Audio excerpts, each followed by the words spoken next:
সুপ্রিয় ছাত্রছাত্রী, আমার শেষের কবিতা পাঠকেন্দ্র এবং আমার শেষের কবিতা সুন্দরবন ইউটিউব চ্যানেলের দুরাগত ছাত্রছাত্রীদের উদ্দেশ্যে আজকে আমরা প্রকাশ করছি ওয়েস্ট বেঙ্গল স্টেট ইউনিভার্সিটির বাংলা মাইনর অর্থাৎ MA3 সিলেবাস এবং নাম্বার বিভাজন নিয়ে আমরা আজকে আলোচনা করব। তো সেই আলোচনা করার আগে আমরা একটা কথা বলে রাখি, আমাদের এই শেষের কবিতা পাঠকেন্দ্রের যে ইউটিউব চ্যানেল অর্থাৎ শেষের কবিতা সুন্দরবন, এই চ্যানেল থেকে বহু ছাত্রছাত্রী উপকৃত হয়েছে। তাতে আমরা ভীষণ খুশি, আনন্দিত এবং আপ্লুত। আশা করছি তোমরা যারা নতুন আমাদের চ্যানেলে এসেছো তোমাদেরও কাজে লাগবে, এই প্রত্যাশা কিন্তু আমাদের মনকে জিয়ে রাখে। তো আজকে আমরা আলোচনা করি West Bengal state university Bangla minor MA3 কি পড়তে হবে আমাদের। তো এখানে প্রধানত চারটি ইউনিট থাকবে। চারটি ইউনিট থেকে দুটো করে মোট 8টি প্রশ্ন থাকবে এবং 8টি প্রশ্নের মধ্যে তোমাদের লিখতে হবে 4টি প্রশ্ন। আর সেই 4টি প্রশ্নের মান কি আমরা একটু পরেই বলে দিচ্ছি। আগে সিলেবাসটা আমরা আলোচনা করি।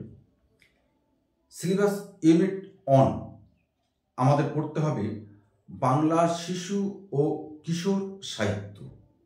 আবার বলছি, বাংলা শিশু ও কিশোর সাহিত্য আমাদের পড়তে হবে।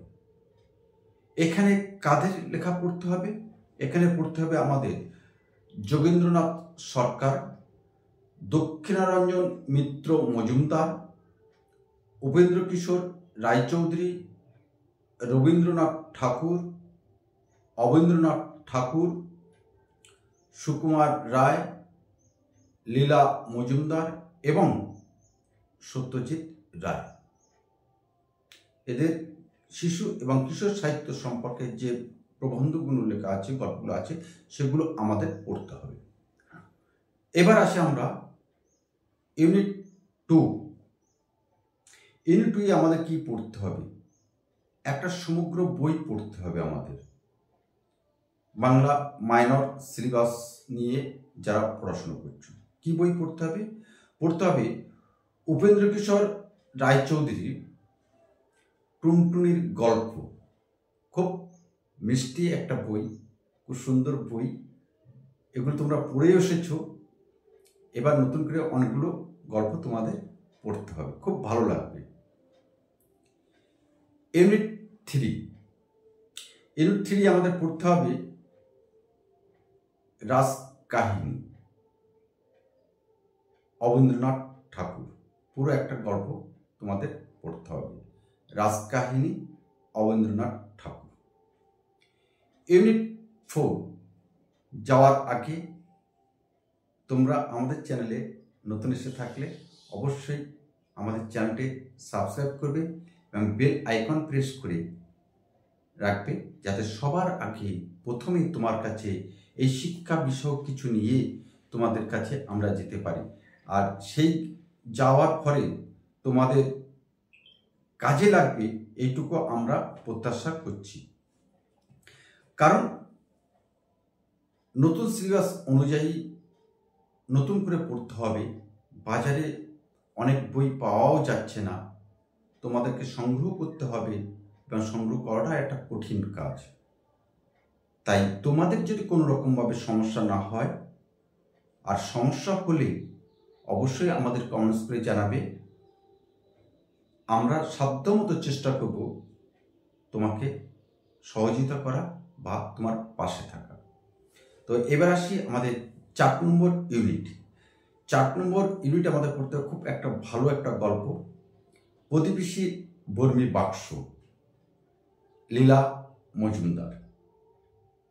প্রতিবেশীর বর্মী বাক্স লীলা মজুমদারের গল্প তোমাদের পড়তে হবে। এখান থেকে একটা প্রশ্ন করলেই তোমাদের সব প্রশ্ন উত্তর প্রায় হয়ে যাবে। প্রতিবেশীর বর্মী বাক্স কিভাবে উদ্ধার হয়েছিল, এই প্রশ্নটা করলে পুরো গল্পটাই তোমাদের পড়া হয়ে যাবে।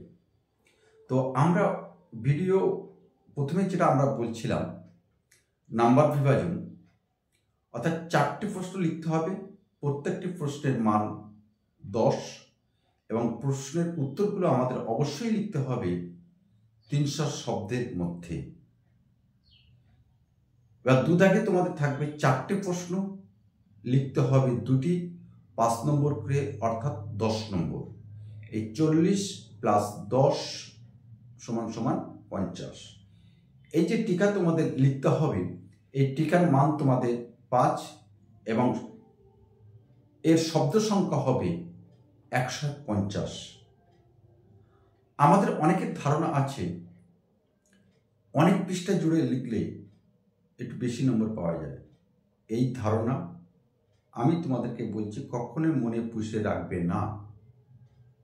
যেটুকু বলা হচ্ছে, উত্তর চাওয়া হচ্ছে, পুঙ্খানুপুঙ্খ নির্যাসটুকু সেখানে তুলে দেবে।